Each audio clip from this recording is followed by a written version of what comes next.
तर उन्हाळी वाळवणाच्या रेसिपीज मी चालू केलेल्या आहेत आणि आज मी इथे घेऊन येत आहे बटाट्याचे चिप्स। वर्षभर एकदा तुम्ही केले की हे तुम्ही साठवून ठेवू शकता आणि मग वर्षभर मुलांना घरचे चिप्स तुम्ही तळून देऊ शकता।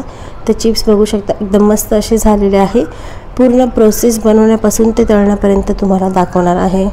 तर आता इथे बटाटे घेतलेले आहे, तुम्हाला 1 किलो 2 किलो 5 किलो जेवढे घ्यायचे आहे तुम्ही घेऊ शकता। त्याचे साल काढून घेतलेले आहे आणि बटाटे चिप्स करण्याच्या पूर्वी त्याला थोडा वेळ इथे 3-4 तास पाण्यामध्ये टाकून ठेवले होते बटाटे। नंतर साल काढून मग आता खिसणीने चिप्स पाडून घेत आहे, तुम्ही बघू शकता।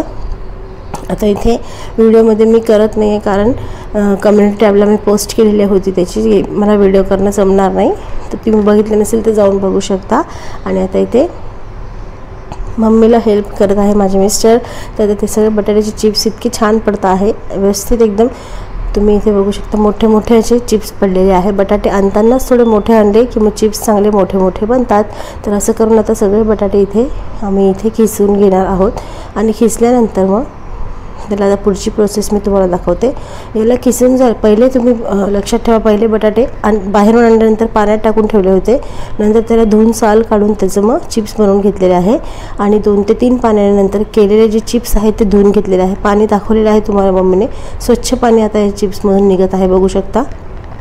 असं होईस्तोवर तुम्हाला व्यवस्थित चिप्स इथे धुवून घेतलेले आहे आणि या प्रकारे चिप्स धुतल्यानंतर त्याचे सगळं स्टार्च असतं ते निघून जातं आणि यामध्ये तुरटी वगैरे काहीच वापरणार नाही आहे, तरी पण हे काळे पडत नाही। फक्त एकच गोष्ट वापरून हे चिप्स बनवलेले आहे वर्षभराचे आणि ते खूप छान झालेले आहे। तर सगळे चिप्स आता इथे व्यवस्थित धुवून घेतल्यानंतर त्यामध्ये थोडंसं मीठ टाकून परत त्याला ठेवायचं आहे कारण ते काळे पडत नाही म्हणून मग मीठ टाकायचं आहे।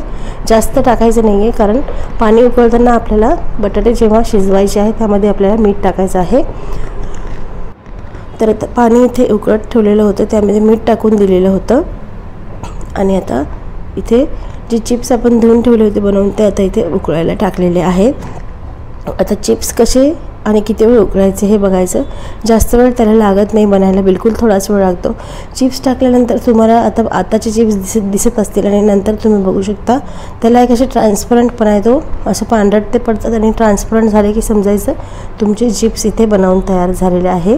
15 ते 20 मिनटं याला ठेवून दिलेलं होतं गरम पाण्यामध्ये टाकून आणि बघू शकता चिप्सचा कलर असा पांढरट ट्रान्सपरंट आता इथे झालेला आहे। आता इथे जास्त चिप्स असल्यामुळे थोडे थोडे ते चाळणीमध्ये काढून मग आता इथे आम्ही वाळवायला घेणार आहोत। गरम आहे खूप आणि गरमच असताना हे काम करावं लागतं, थोडंसं चिटकत नाही मग ते। आता एक चिप्स असे तुम्हाला इथे वाळवून घ्यायचे आहे। फक्त चिप्स बनवण्याची प्रोसेस सोपी असते, वाळवण्याची प्रोसेस थोडी एकदा चिप्स वाळूस तर थोडी प्रोसेस असते कारण एक आपल्याला वेगळा करून घालावा लागतो। आणि त्यानंतर आता इथे सगळे चिप्स आम्ही वाळवून घेतलेले आहे। मुलगा माझा मध्ये मध्ये करतो आहे, काम करू देत नाही बिलकुल। तर आता इथे या प्रकारे सगळे चिप्स वाळू घालून घेतल्यानंतर तुम्हाला नंतर ऊन द्यायचं आहे। तुमच्या इथे व्यवस्थित ऊन असेल तर 1 दिवसातच तुमचे हे उन्हात 2 दिवसातच वाळून जातात। 1 दिवस हा बनवण्याचा आणि दुसऱ्या दिवशी ऊन द्यायचा। पण माझ्या इथे मुंबईमध्ये थोडंसं ऊन व्यवस्थित येत नाही आणि इथे ऊन नसल्यामुळे मग थोडं जास्त याला 2-3 दिवस इथे उन्हामध्ये ठेवून वाळवून घेतलेलं होतं। तर आता चिप्स थोडीफार वाळत आलेले आहे आणि त्यानंतर सलग असं 2-3 दिवस त्याला वाळवून घेतल्यानंतर आता हे चिप्स असे पूर्णपणे व्यवस्थित आता सुकलेले आहे, तुम्ही बघू शकता। आणि बरंच जरा पण त्याचे काठ वगैरे काळे पडलेले नाही आहे, बघू शकता तुम्ही। आता याला मी एका बॅगमध्ये काढून ठेवल्यानंतर मी याला ट्रान्सपरंट बॅगमध्ये पॅक करून मग सील करून त्याला मी ठेवत असते। मग बुरशी अशी जाळे वगैरे त्याला काहीच लागत नाही। आता सध्या मी जास्त म्हणून या पिशवीमध्ये भरले ते वाळल्यानंतर आता याचे पार्ट करून मी मग सील बॅगमध्ये ठेवून देणार आहे कारण इथे खराब होतं सगळ्या गोष्टी। आणि आता चिप्स मी इथे तुम्हाला बघू शकता किती मस्त झालेले आहे। असे पण खाण्यासाठी नुसते चांगले लागत होते जेव्हा बनवले तेव्हा, आणि आता तळून पण तुम्हाला मी दाखवणार आहे। तर आतापर्यंत चिप्सची रेसिपी आवडली असेल तर व्हिडिओला लाईक करायला विसरू नका। आणि आवाज माझा वेगळा येत असेल तर मला थोडं बरं वाटत नाही, त्यामुळे आवाज व्हिडिओमध्ये बहुतेक चांगला येणार नाही।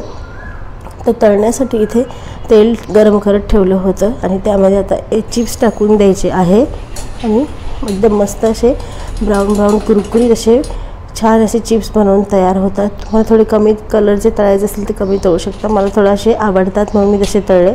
तर आता वर्षभर तुम्ही एकदा ह्या रेसिपीज बनवून ठेवल्या की घरातल्या घरातच मुलांना पण समजतं ट्रेडिशनल रेसिपीज आपल्या आणि खायला पण मिळतात. जसं मी नेहमीच म्हणते, याचपूर्वी अजूनही मी उन्हाळ्याच्या भरपूर रेसिपीज गेले 7-8 वर्षापासून टाकते आहेत. त्या तुम्ही चॅनलवर जाऊन उन्हाळ्याच्या प्लेलिस्टमध्ये नक्की बघा, तुम्हाला खूप आवडतील.